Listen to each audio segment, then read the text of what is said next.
Hello and welcome back to Slaying the Craft, the show where we go inside the mind of a thriller writer. I'm your host, Sabrina Thatcher. I'm an author, a certified book coach. Yay! That's brand new.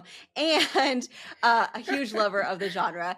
And I am so excited to talk about my guest I have today. Elle Marr is the author of 7 thrillers. Her debut, The Missing Sister, was published in April 2020. Sorry to hear that. We can talk about that. And her latest release, The Lie She Wears, will published on November 18th, which today we're doing the 19th, so that was yesterday. So congratulations on Pub Day. She Thank is you. a fan of coffee. Her work has been featured in Pop Sugar, Women's World Magazine, Goodreads, Audible, and TV affiliates for CBS, ABC, Fox, and NBC. Highlights of her publishing roller coaster include The Missing Sister becoming a #1 Amazon bestseller and an Amazon Charts bestseller.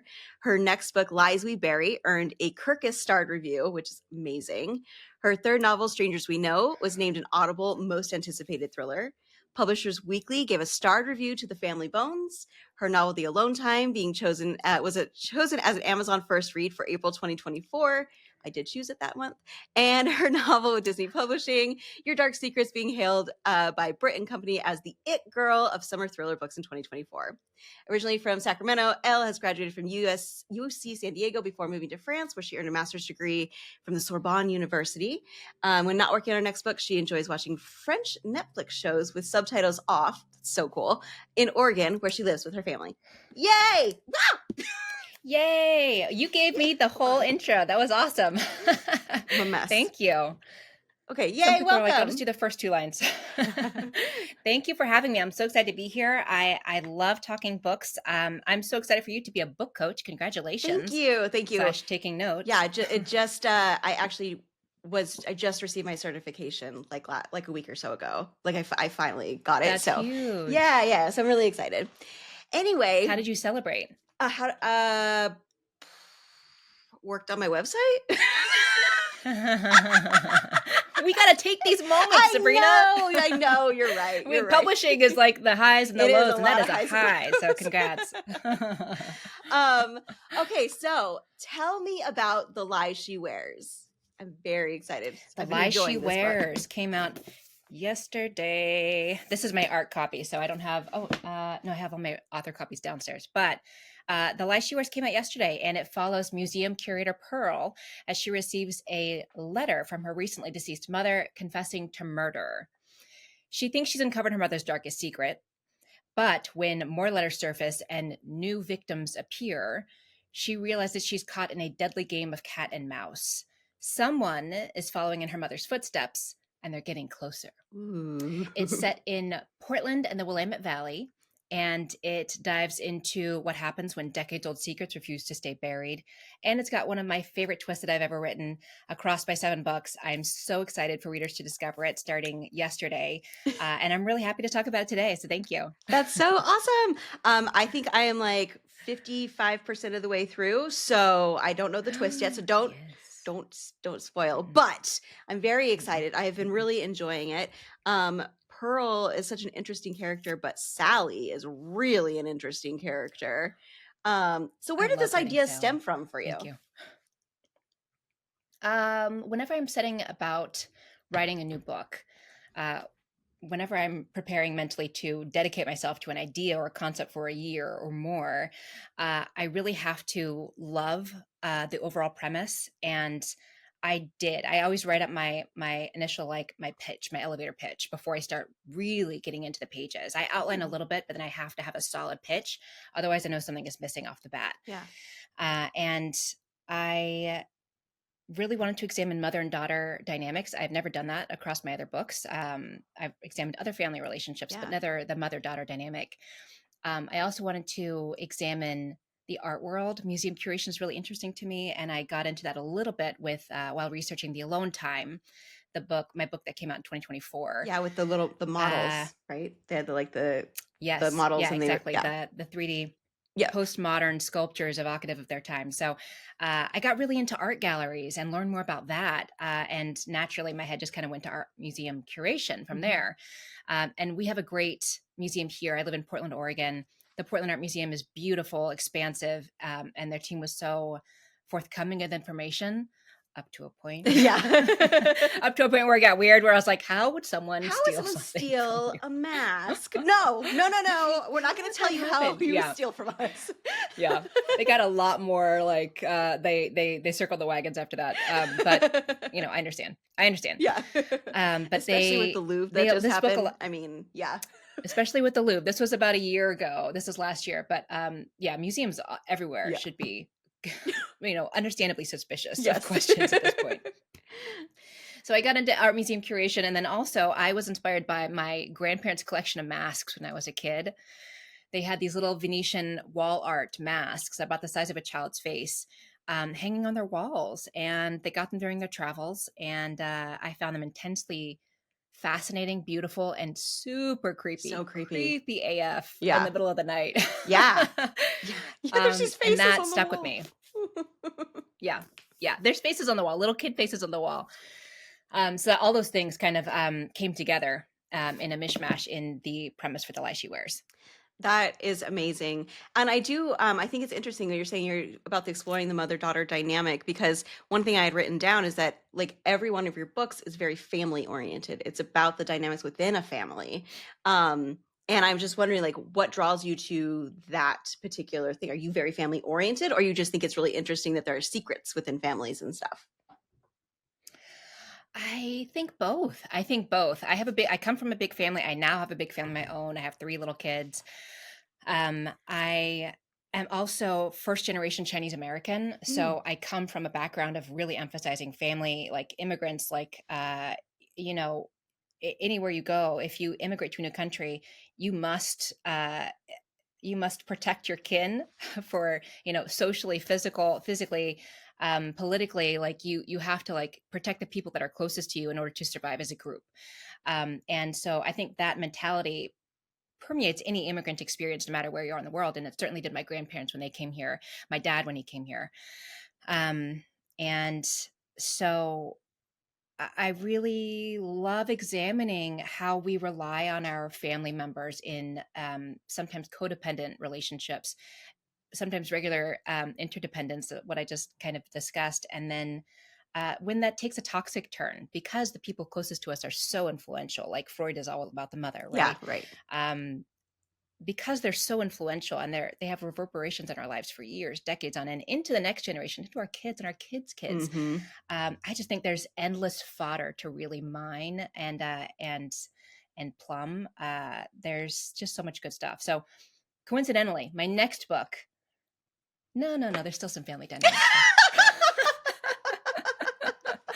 I can't quit. I think it's great. Like I think it's so interesting, and I think that's something that is kind of a signature in your books, that I look for, like family dynamic secrets and how they're interacting.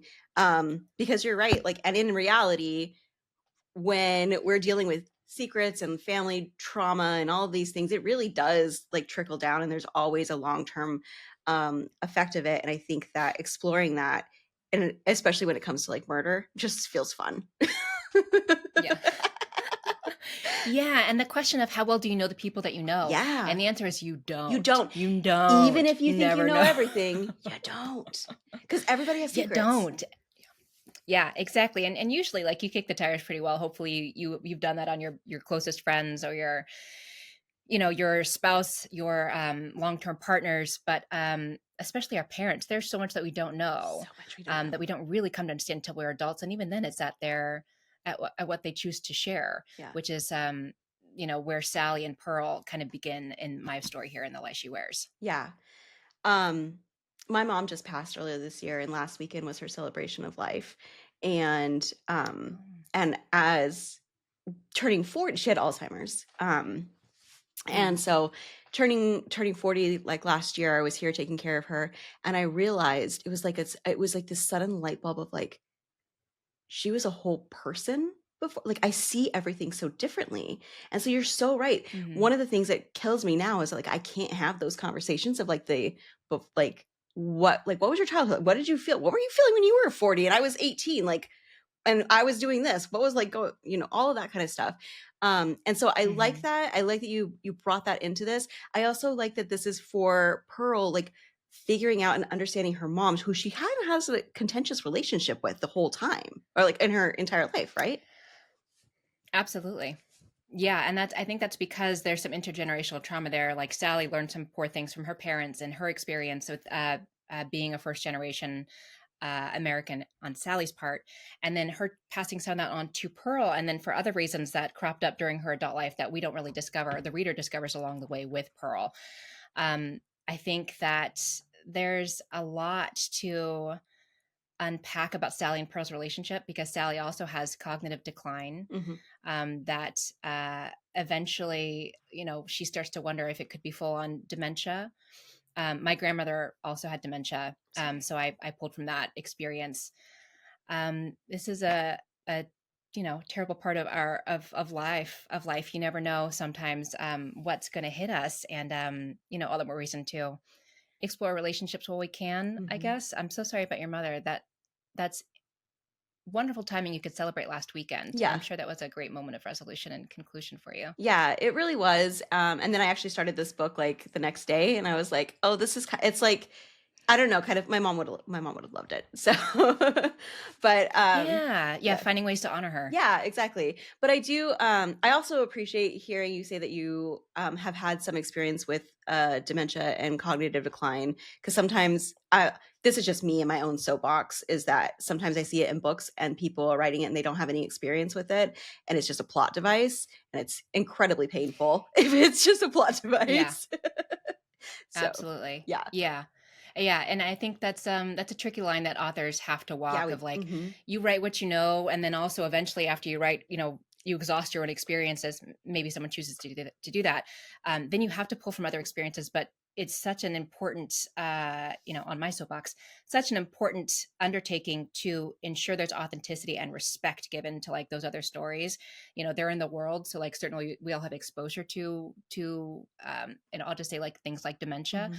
but to then there's such an intimate experience in reading about it that if you Yeah, don't really fully research something, that can be harmful to readers, that can be a disservice to your characters, and yeah. maybe set you off in a worse place than you would have been if you had just removed it Hmm. because you're using it as a plot device. Yeah, I totally agree. And I think like, well, we're going to go into research and but we can't even just go into a research. But like that I think is a huge component because we don't want to always write within our own viewpoint, right? Like cuz that's not all story, like we want to tell more stories. But I do agree like it's the just taking the time to ask somebody who's been through things or like, or talking to someone who has lived the experience, I guess. Absolutely. I had for this is not about the light she wears, but I had my book come out last summer. uh it's called Your Dark Secrets. It came out from Disney and Hyperion Avenue, and one of my main characters is a little person, and he he's my favorite. He's actually like the low-key protagonist in my mind. But Disney was good enough to get an authenticity reader. And so I was able to speak with an actor who is actually the president of the American Disability League in California. And then also, he was an actor in Snow White and the Seven Dwarfs. Okay. He still acts. But it was so wonderful to have someone's lived experience, just to have them offer that and then to correct things that I had written. Like I didn't realize I just made like a very self-centered choice to have the light switches at my height, whereas this house was custom built to this character's height, Oh. so a lot of things had to change. And I think it doesn't take much time to really find to do some research, to do like good research, especially with the internet these days. Yeah. And then there are a lot of authenticity readers nowadays who are interested in having their experiences be accurately portrayed. So I think if we just take a little bit more time, our books could all be a little bit better. Yeah, I definitely agree with you. So talk to me about Pearl. So why her? Why is this Pearl's story? Pearl's story. She's my she's my everyman character. I'm laughing. She's my everyman character. Although not every man goes through the situation that I have flung her into. Yes. In that she's got a contentious relationship with her post immigrant mother, uh, and it should be noted her father is also the same generation. He's also first generation American, but she doesn't have the same difficulty with her father. So it's not like there. I was trying deliberately not to paint a broad brush across the immigrant experience. But she, as a second generation American, occupies a different space. And so I wanted her to explore the lack of identity that she feels. She doesn't feel a lot of connection to her heritage and where she comes from, because she didn't have a close relationship with her mother, because oftentimes, at least in East Asian cultures, your culture comes from your mother. And she didn't have a close relationship with her mother. So she feels kind of unmoored and bereft in a way, even while her mother is living. And so she pours all of that need for validation and, support and praise into her professional career, and also into her relationship with her dad. And I really wanted to explore what would happen when Pearl was forced to confront the impasse she found herself at with her mother when her mother Sally died, and to explore that grief of both the unfulfilled relationship and then the immediate loss of someone so important in her life. No matter what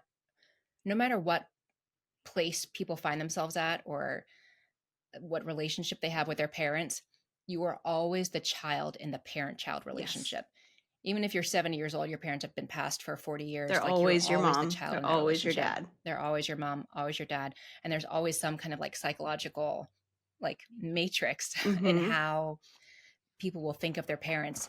And so Pearl has to really examine that for the first time in order to get to the mystery of these supposed confessions of murder written by her mother. She thinks. We don't know. I know. So, okay. So here, I'm going to ask, what was the most fun part of the story to write? Because I have some thoughts of my favorite part to read right now. My favorite part to write was the mystery POV. So it begins as Fanny's POV, and it takes place in 1992 New York City. So we're set in this 1992 New York City, and then also nearly present day, like 2024, I think. Yeah. 2024 Portland. Sorry, in editing, I like switch the years around occasionally, and I have to stop and think. That's okay. Also, it's a lot to remember. Like, this is a lot of stuff to remember.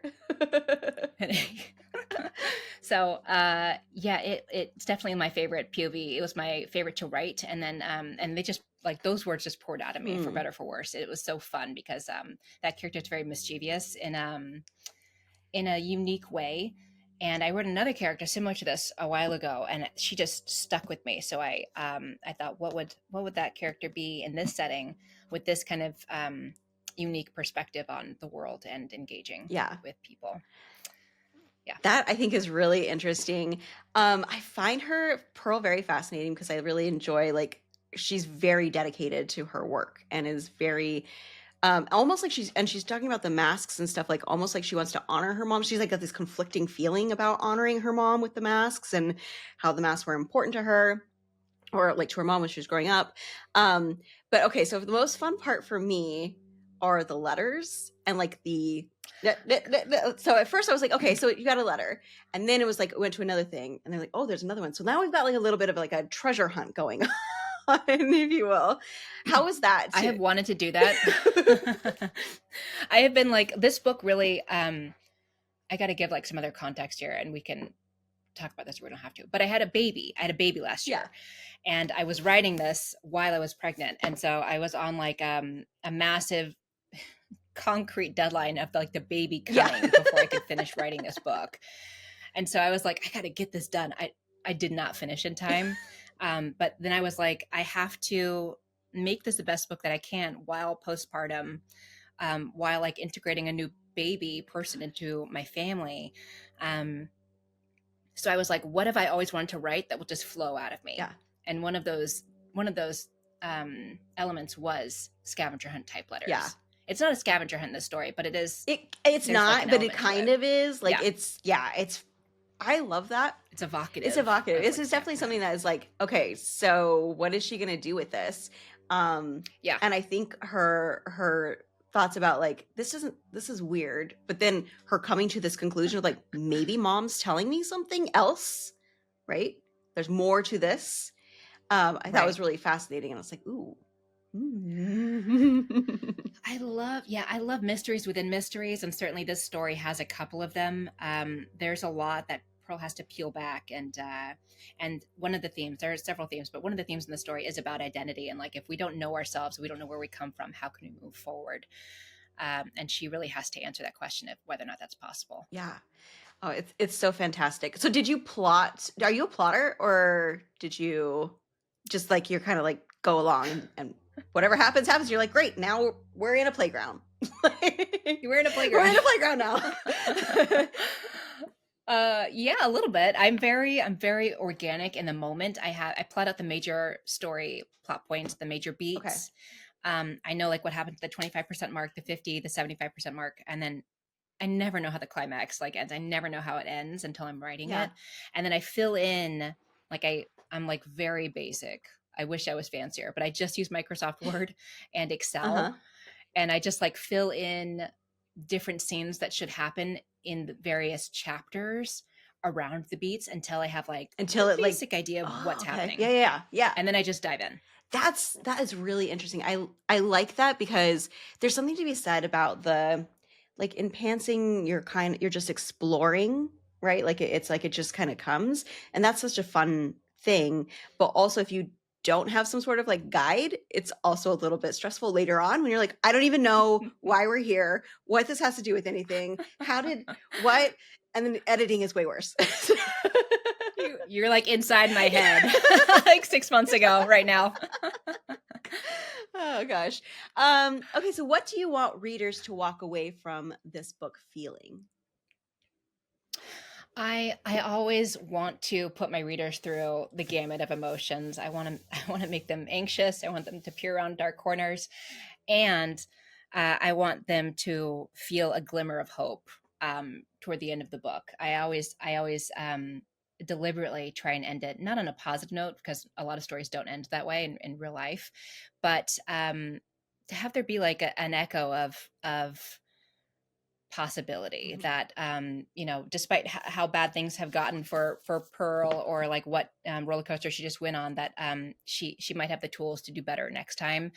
And so I'm always about like the glimmer of hope in my stories. And then I also hope that readers take away the idea that family and identity are not predetermined, that we can make choices moving forward to live better lives, to feel better about ourselves at any given point. And it might take like some real catalyst, like you receiving a letter from your mother, Or she in her confesses to murder. will with a terrible confession of something that you didn't want to hear from your mom. But it might come in the form of a much more benign catalyst. And so that's definitely something that I was thinking about, what I want readers to come away with this thinking. That's fantastic. I love that. And especially, I don't know, right now, just in my own life, I'm in this whole like place about like figuring out who I am and all of these things. And so it's kind of just like it's perfect timing for me personally to read this book.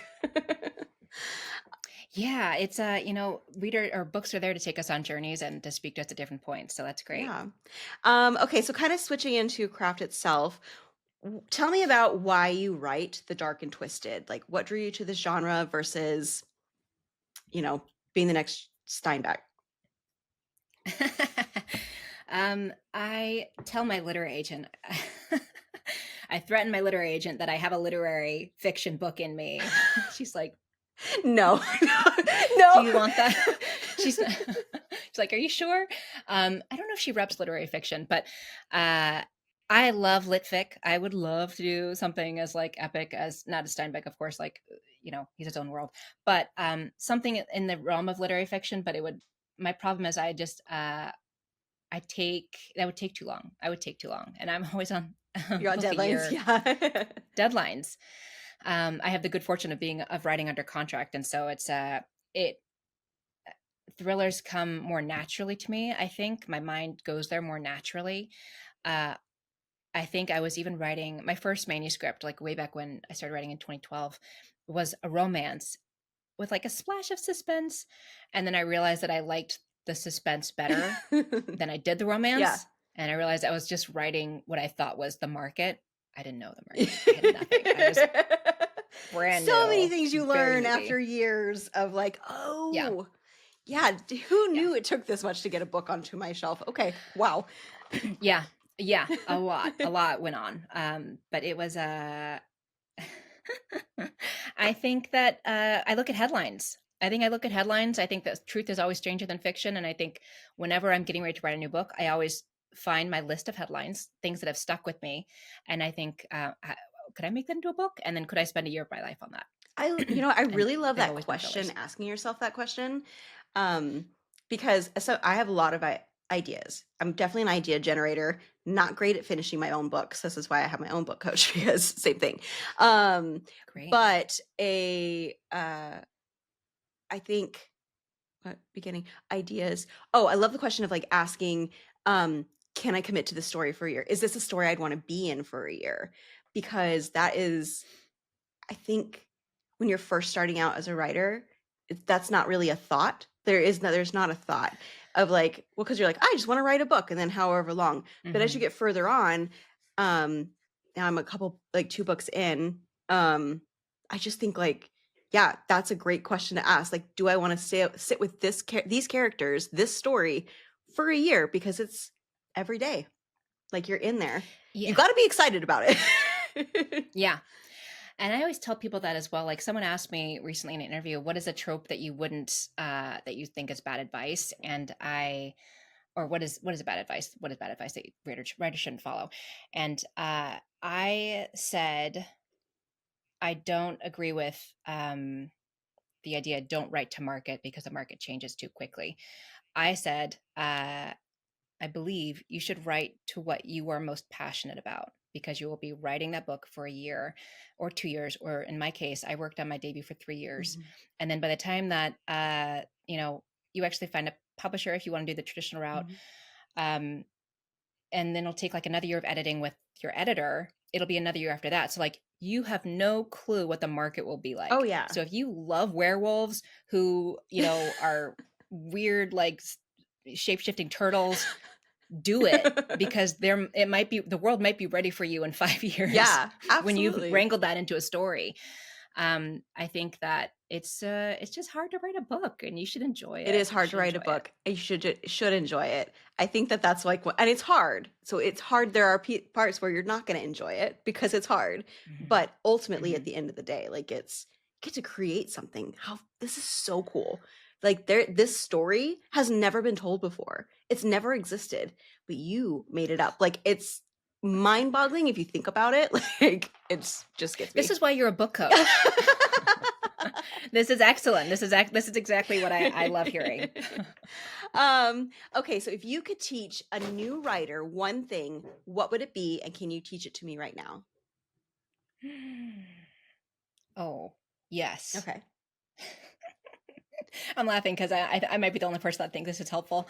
Uh, Write down, if you plan on writing multiple books, if you continue in publishing and you land multiple contracts, or you're self-pubbing, whatever it is, if you publish multiple books, keep a list of your character names, Oh. because I tell you, it is the worst thing for me to have to like open up my Kindle and find my books and search whether or not I've used a name, because this is my 7th book, and I'm editing my 8th book right now. And in 2020, I did not think I would have, 8 books on my docket, like getting ready. And there's a lot of people that you encounter in your imaginary world. You're like, what did I So do? literally, I was telling my sister about my next book, and I was like, oh yeah, this character's name, blah, blah, blah, blah. And she was like, the character name that you used in the Family Bones? And I was like, oh. You're like, I didn't even realize. And that's the thing. That's what I'm saying of like, you just forget. Like you forget your own story after a while, right? Like there's so many little details. And I asked an author she's been publishing for a long time, since like the 70s. I asked, ooh, am I just gonna forget her name? I asked Luann Rice. Luann Oh, Rice. She's a New okay. York Times bestselling Hmm. author. She's fantastic. I did an in conversation with her back in 2021, and I asked her, "How do you come up with your character names?" And she said, "I just think of the right, scenario and the setting and like where they're from and how old they are, and I just come up with names." And at that point, I'd already started my character names Excel spreadsheet Yeah. because I was getting nervous about doing 2 books. And I was like, what if I double up names? And I was blown away that someone could just keep them in their head, and also not feel anxiety about double naming someone. Yeah. But if you publish as many books as Luann Rice has, I'm sure it's fine. Well, and then also at I'm sure some it's just point, fine. it probably is fine to have a different character with the same first name, right? Like Right. eventually, because Right. there's a gazillion Michaels, right? Like, Right. if it makes sense. And Absolutely. if you've written This was 50 a books, very Yeah, I totally agree. My character's name is Swedish, and it's somewhat known. It's in the Family Bones. It was the main character's aunt Uma, uh-huh. and so Uma I mean, yeah, that's pretty. is just more That's unique unique. in American culture. So I was glad that my sister remembered. And anyway, keep a spreadsheet of character names if you're like me. I love that. I love that. Okay, so one of the things we wanted to go into a little bit is talking about research and whether we need to method write. And I thought I would like to just like kind of open it up to you. What are your thoughts on this, and how does it align to the work you do? That's a great question. I do a lot of like laughing to myself, so I'm sorry. I will explain every time. But I immediately, when you said method writing, I thought of Verity, Colleen Hoover's Verity, Yeah. and how there's some method writing in that. And I don't method write. I just I just write, and I ask people for help. I ask the expert for help. Sometimes they ignore me. They Mm-hmm. don't go. They ghost my emails Yeah. or my phone calls. But I was fortunate to have some very kind people at the Portland Art Museum return my emails and share information with me about museum art curation, and they also turned me on to uh, content from the Smithsonian that's published on art museum curation. And I just thought it was so fascinating how many teams go into bringing any exhibit to life. Yeah. You would assume that in general, but like there's a lot of people touching it and ensuring the um the veracity and like where like the origins of like these objects and cultural implications and how to best light them and best like present them and like what floor and like what rotation on like the museum's like grid. um, it was really a crash course in curation and was so interesting to me, but I did not go in myself. I was not allowed to do like curator for the day. Ah, lame. um, that would have been Yeah, it really would have been fun. really I fun. know. I know. I, I did not get that, but I love that other people can do that and that method writing is a thing. Do you do any method writing? No, I have not. And I just I find it really interesting, the idea of doing that. I did just finish a Citizens Police Academy class with Oh, Chandler great. PD, which was I was fantastic. thinking of that. Yeah, That's I cool. highly recommend. I mean, I don't know what your local stuff is going to be like, but if anyone has an opportunity to do like a Citizens Police Academy class, you should definitely do it because it is so worthwhile. I mean, it was like things, and this may be the method of doing stuff like the benefit of doing stuff like this is I was able to see the chief wears shiny black shoes. The detectives wear like more regular shoes. The more like SWAT guys wear different kind of shoes. Like it's just even the minute details you won't get unless you're like putting in some effort. So I don't know. I just am a huge component of like to do that, like have that kind of thing. But I count that as more research. Like this is me researching what life is going to be like. Yeah, that's fantastic. I love that. I'm taking mental notes right now about shoes. I have shied away from police procedural chapters or like attempting that as a genre at all Mhm. because I have zero experience. I haven't done a police academy or a citizens academy. Um, I think that's fantastic. I would love to Yeah. go and glean those details myself. And that's another reason I think that um, AI will never replace human writers because you just can't go and smell it. You can't. The AI just can't go and smell it. You Mm-mm. can't go and sit in the room full of ideas and heartbreak and Mhm. lost leads and cold cases and Yeah. disappointment and success and all that stuff. Like you just can't. Yeah, that their sense of humor, how they're Soapbox. handling it and stuff like that, it just Right. can't mimic it the same way, like at all. Which is actually, so you were talking about the curation thing and like how much goes into with the art, and what I was thinking in my head is like, just another example of what AI will never do. It will never be art. It will just never be art because like these things where it's so precious, it's what makes us human, right? Like these Right. items, these paintings, these literature, whatever. It's the thing that makes us makes us human and unique.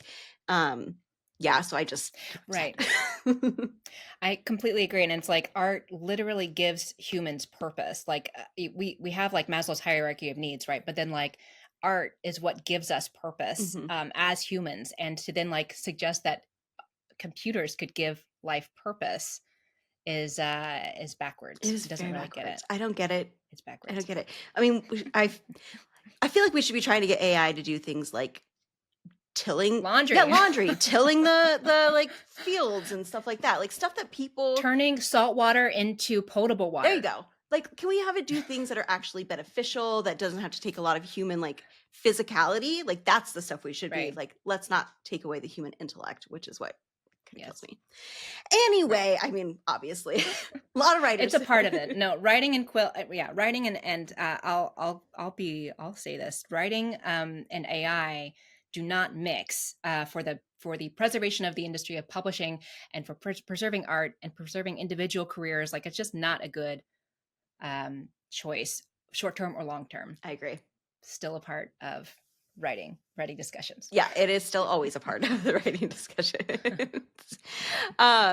Okay, so I'm going to move into the next section where I have the questions I ask everybody. Okay, so first, there's no right or wrong answer here, by the way. So, what is on your desk? Oh, gosh. Copies of The Lie She Wears. Box of Kleenex. My little typewriter that holds pens. That's Oh. like a cup, but it holds pens and it's a typewriter. Like a little thing. Mhm.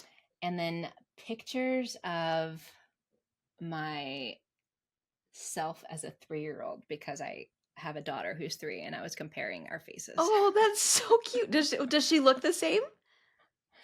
No, she has my husband's coloring. Okay. she's got brown hair. I have jet black hair, very Chinese hair. And a lamp. And that's it. Nice. Nice. Just looking around. Okay, Yeah. so what ritual, if any, do you have before or after you write?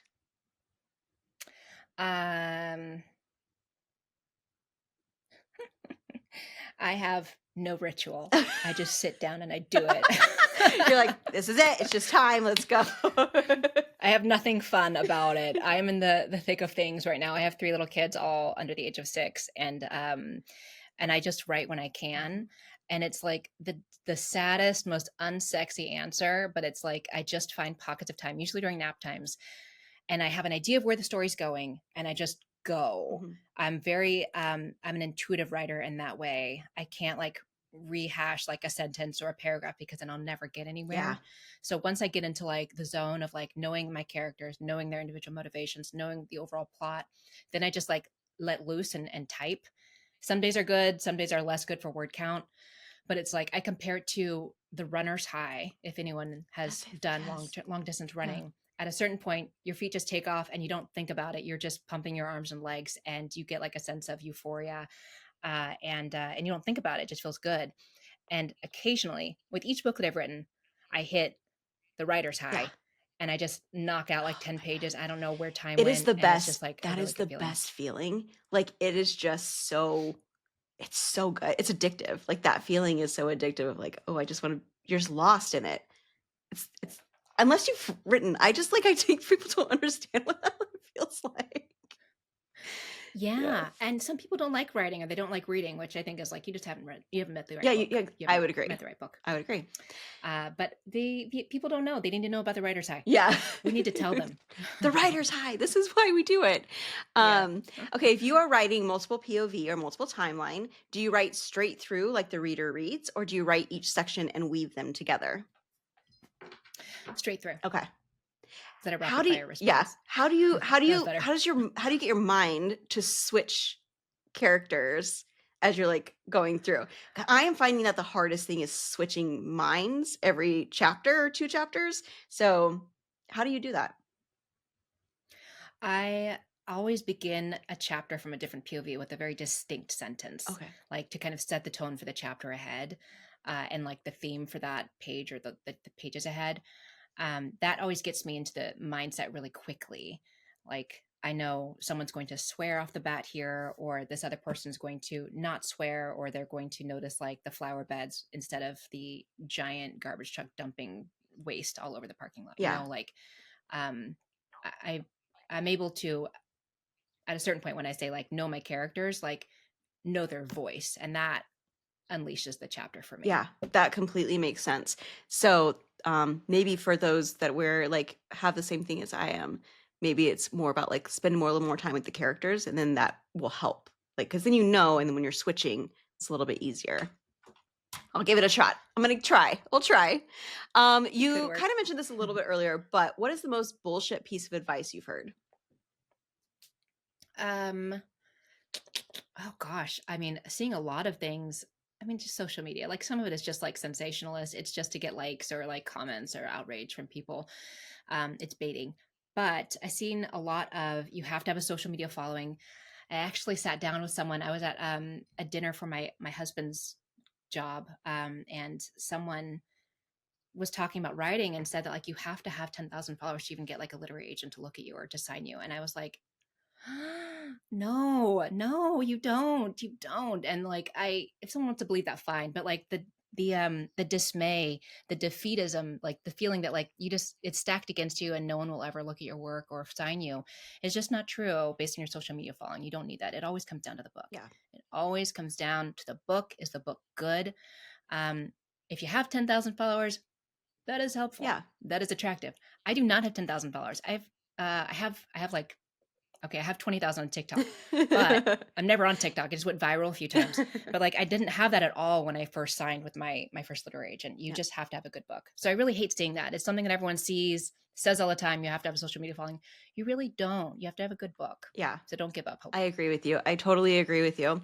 What is the best piece of advice you've heard? Treat your relationship with your literary agent like a marriage. It is a lifelong commitment. And I did not really understand that until I switched agents. When you're just starting out, you just want an agent. You just want a literary agent. Somebody said yes, for sure. Somebody said yes. And I had an offer from a small pub way back when, on my first manuscript that I mentioned earlier. It was mostly romance and then suspense, and then I was like, let's make them romantic suspense. I had an offer on it, and then realized I just realized that it wasn't a good fit. But I had to like really, really sit and think about it for a long time, probably longer than I should have considered their offer. And I ultimately said no because I didn't think it was a long-term fit. I didn't want to be giving royalties to this company. I didn't trust them with my work to like make it the best possible, to launch it into the market and at the best possible advantage. And it turned out I was right to not go with them because they folded a few years later.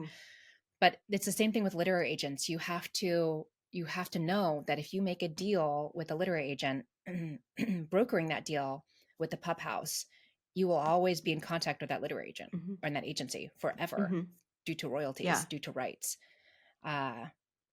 So I think people forget about that. Like, it is a lifelong, not lifelong, but it's a career-long commitment. It's a career-long commitment. That's exactly right. Career-long. And if you want writing is a long time. Yeah. Like, that's the beautiful thing about writing.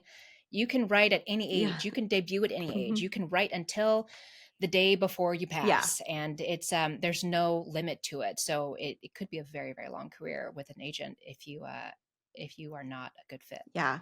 And I think there's a lot of, there's tons of resources out there of like different ways that you can figure out if this agent is a good fit. The shit no one tells you about writing, that podcast is obviously super popular.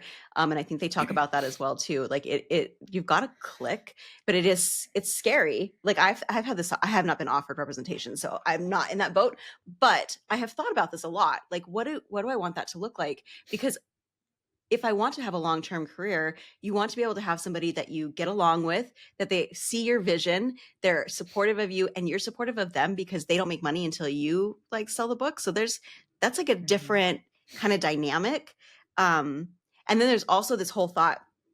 Some people have thoughts around like, oh, the agent works for me, or like, oh, I work for the agent because, like there's these different dynamics. And I think it's like, from what I've heard from everybody, and my hope one day will be that it's a partnership. Like it's more than, it's not just like you work for me, because that's not what it is.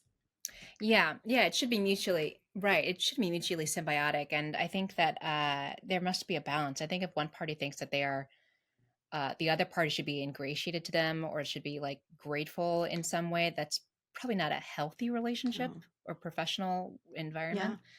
Uh, I mean, an agent is just so many things, like a therapist, an editor, a guide, and a friend, and hopefully like a collaborator.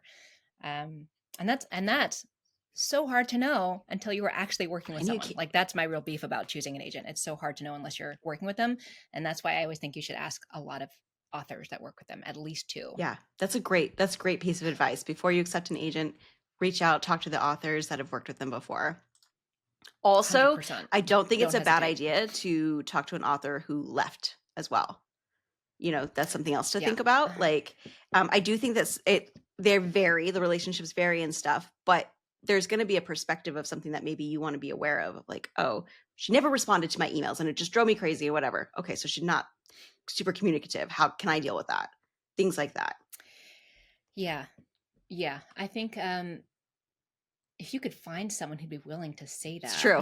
like that's the other That's part the of it. truth. Like It's true. I- that's part of my beef with like the agent hunt, and like weighing what direction to go in. Like it's like I do firmly believe you need to talk to at least two authors who are with that agent, but then also like you have to take it with a bit of a grain of salt, grain of salt, because uh they're supposed to say good things about their agent. Like you either have to be friends with that agent or that author beforehand, so you know that they will give you the real Hmm. deal, or you have to take their experiences, you know and understand that they are, not incentivized, but they just naturally want to speak highly of their agent. Yeah, especially if the agent gave you the names It's of a the little cynical. authors. Like they're going to be the ones that say the good things. Right. That's the reason why I was saying like who if somebody left that you feel like, oh, I could trust maybe what they say, or I'm interested in what they say, like why did this happen? I guess it just like really Yeah. depends, but that is the thing. I agree with you, taking it with a grain of salt. But that's always like when you ever you do a recommendation or referral for a friend, like for a job, right? And they're like, oh, you were references for a job. It's basically the same thing, right? Yeah. Um, Yeah, exactly right. It's a hard but such an important pivotal moment, like, to know. yeah, And everyone's got to figure it out for themselves. yeah. Okay, what is the darkest idea you've had that has scared you about yourself? I don't write anything too scary. I'm a bump in the night kind of girl. I don't write anything too scary. I don't want it to like freak me out. I don't know. I But I think will the plane say, crash and landing in the forest and like, I mean, very Yellow Jackets-esque was pretty scary. well, yeah, and thank you. You're welcome. Thank you. Yes, but that was also based on a real life experience that I had, so it was less scary. It was more therapeutic to work through it. Wow. Oh my I know. gosh. I wish we'd have I gotten into know. this I wish earlier. I got to talk to you about that. Oh, I have so many questions now. I will say the thing that scared me would probably be in Strangers We Know, my third book. There is a character who is obviously off from the beginning. He's a bit of a psychopath, and I got into his mindset pretty easily. And the idea of him like stalking through the neighborhoods at night, peering into rooms, into houses illuminated by light from within, that weirds me out. So I like draw the Yeah, I bet blinds you now. do. If it's late at night, I draw the blinds. I don't want anybody peeking in. And then, yes, the alone time is inspired by my experience with a plane crash when I was a kid. Wow. My dad was flying my mom, my sister, and I, so our little family, from Sacramento, where I'm from, to Los Angeles, where my grandparents were living. And we were flying in a little Cessna, a little passenger plane, much like in the alone time. And the circumstances in the alone time that lead to the plane crash, not a spoiler, happens by the third chapter, um, were exactly my circumstances, where Oh. the gas was leaked out, and my dad had to hang glide us to safety on top of a mountain in the Grapevine, the little mountain range outside of LA. And we were on the news, Wow.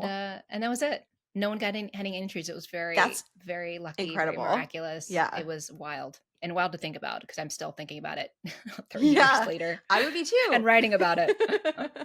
I'm glad to hear that though Baby. it helped help process things. And that's one of the beautiful things about writing is you do get to process different things.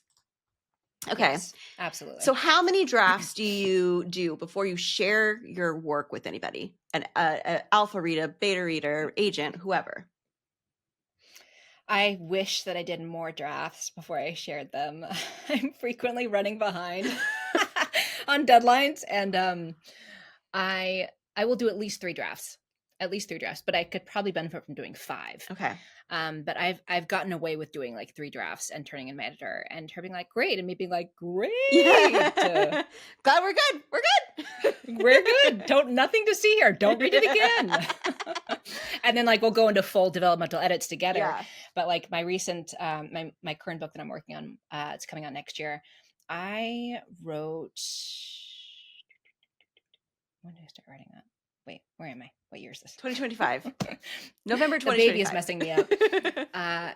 Yeah, I think I turned in like draft five. So usually draft 5 is my sweet spot. Yeah. To where I can turn in my editor, and I'll usually try and get my husband to read beforehand. He's my first reader. Mm-hmm. But he didn't read. He didn't read this time. So my editor was my first reader, and she loved it. But so we're good. But you do usually have, like you were saying, you have somebody else that kind of reads, like your husband reads it first. And do you like do that kind of earlier on of like, all right, this is like where I'm at, or do you say like, here, this is like what I think I want to send to my agent. You read it. Let me know if there's anything that's weird before I send it. Like, how close do you do for your alpha reader? I need it to be solid beforehand, so that it might be a full 5 drafts before I can hand it off to someone.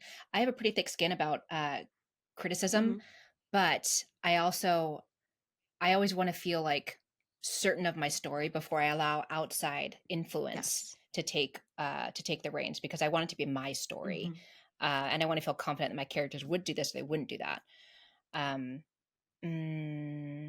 I totally changed after then, but yeah, I really understand that because of the when I wrote my first one, I was like, I talked to my husband constantly, like about it, like we're like very much, and I talked to a lot of people, and I would share my work with people and all this. My first one, I'm like, I don't know what I'm doing, right? Like you do that, but this one, I like kind of started sharing, and then I just like pulled back, and I'm like, nope, no one else gets to see it because of that idea. I just want to make sure it's my story, and I think that's such a unique or something to think about, right? Like I love collaboration. Like I feel like I brainstorm really well with people. Like that's one of my favorite things. I'm a book coach. Like, but you want that story to be yours. So I really get that. Yeah, you're going to spend a year of your life on it or more, and you want to be confident that's the right thing. I think like there's something to be said for collaboration, and certainly like bouncing ideas off of someone, but like to really to present 300 pages to someone without being certain like you feel good about it, I just wouldn't recommend it, because then like too many cooks in the kitchen, you know? Yeah, definitely. What part of the process is your favorite? Editing. Okay. Editing. I feel like most of my friends who are authors are like, I hate editing. I do not like the editing part. I love editing because it means that we're close to the polished version. We're halfway there. And it means, and I get some help. Yeah. Like I said, I'm mostly sitting with this book by myself until I get feedback from my husband. And then, and I used to have critique partners. I used to have like solid, like stable of beta readers. But then as time has gone on, some of those critique partners, beta readers, have continued in publishing, but most of them have stopped, which I think is sad, because you can always pick up like writing whenever you want. But they've just put that passion on a back burner for now, and so that means that I have less people to harass with my manuscript, less people to bounce ideas off of and receive ideas in return. Like I definitely have some really solid author friends that will talk shop, but you have to be conscientious that like, unless your book is under contract, your idea, the muse could take your idea to someone else if you don't act on it. Right. If you don't go quickly. Yeah. I don't think anybody's stealing ideas. I don't think that's the case, but I do subscribe to like Elizabeth Gilbert's Big Magic book. Okay. Have you read I haven't read it. It's a book about creativity and writing, and specifically there's a chapter about the muse, and the muse will come to you, and if you don't act on the muse and what she's brought, then she'll go and visit someone else. And I've had that happen twice, where I had an idea and I was like, no, I'm under contract for this book, I got to work on this book, and then I'll come back to this one. And then right as I started writing that book, I found out someone else was writing a very similar idea. And I was like, wow, if I had, and mine was under contract, like it was solid, but I was like, wow, I had this idea to write this a year ago, and if I had just written this a year ago, I wouldn't be hearing about someone else's idea that's very similar. That's so fascinating. I I really think like you got to that. act on it. Yeah. Oh my You got gosh. to listen. That is really, really smart. Yeah. There are no new ideas, by the way. They're Like not. there are no new ideas. We've been telling ideas like since the dawn of Yeah. time. I don't think anyone's stealing anyone's ideas. And it's important to act, I think, when you feel that passion, so that you can get everything on the page. Yeah. I'm feeling like hearing you say that, because the question readers often have, sometimes we'll have like a season where it's all games, like they're all doing game contests, and then a season where it's all plane crashes, or it's all like, you know what I mean, like books that are coming out have a trope that is similar, and I think that can happen during different seasons. And it's funny because now I'm thinking about it, I'm like, maybe the muse just like ran around. It's like, you're not doing it fast enough, you do it now, you do it. Yes. And like the alone time, like you said, it's very Yellow Jackets-esque. I've been thinking about writing the alone time for years. And then you saw Yellow Jackets. And then I started, because it's my personal experience. And then I saw Yellow Jackets came out, and I was like, oh, Showtime. Damn you, Showtime. Right, exactly. As if like my book is on the same level as like this major network of Showtime. But I was like, oh gosh, at least there's a market for it, right? Yeah. Which is why, right, whatever you're passionate about, don't pay any mind to the market. Yep, I love that. And what part of the process is your least favorite? It used to be, well, my favorite part of the process used to be writing, because I didn't have any kids, and I would just open up a bottle of wine, and I would have cheese and maybe like some stir fry, and I would just write like all night if I wanted to. Yeah. And I loved it. Yeah. I would also do a lot of editing in the morning. Yeah. But it was so fun. And now the writing is the most difficult, because I have to find the time. I have to carve out pockets. I have to make sure it's cohesive in the small amount of time that I have. And I have to do it before someone gets sick. Yeah. Like a sickness running through my house is rough. Yeah, gonna like, take it all preschool out. Germs are intense. It's gonna take everybody out. So it's always like, whenever I undertake a new book, I'm like, I have to stick to a very strict schedule, because you never know what will pop up along the way to derail you. So I would think the writing is hard. Yeah. I love it. As we've talked about, the writer's high. I keep coming back to it because I love writing and creating so much, but it is the most difficult part of my process right now. Yeah, I can understand that. And finally, what is your old school favorite mystery or thriller?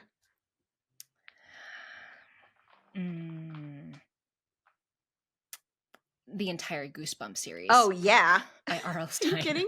Oh my God. And I definitely don't think that's horror. I was thinking, is that like kid horror? Do we have kid horror for R.L. Stine? I don't think so. I think it'd just be like suspense thriller. Yeah. 100% Goosebumps. Because I was like, someone else asked me like, what's the first like thriller you read?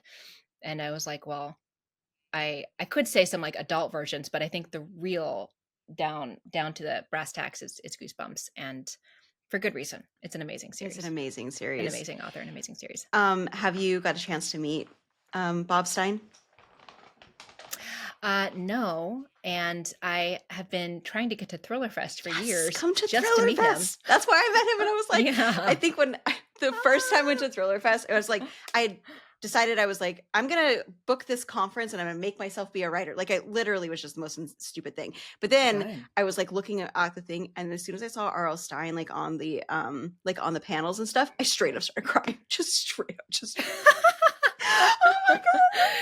Yeah. Yes. Yeah. Yes. That's your colleague. Yeah. Yeah. 100%. So oh my cool. gosh. Like I would, I don't know what I would do. I might cry. Yeah. Too. See, it'll happen. So much.